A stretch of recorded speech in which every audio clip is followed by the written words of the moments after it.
Wednesday evening ஆஃபீஸ்லேருந்து வந்தோடனே என் husband வந்து தோசைக்கு ஏதாவது டிஃப்ரெண்ட்டாக சைட் டிஷ் ஏரியா எப்போதுமே சட்னியே சாப்பிட்றேன் அப்படின்னு சாப்பிட்ற மாதிரி இருக்குது அப்படின்னாரு. அது உண்மை தான், அடிக்கடி சட்னியே செஞ்சிடுறது.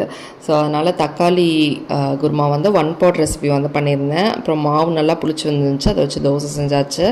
காலையில் வந்து வாழைக்காய் வந்து ஃப்ரை வந்து பண்ணியிருந்தேன்.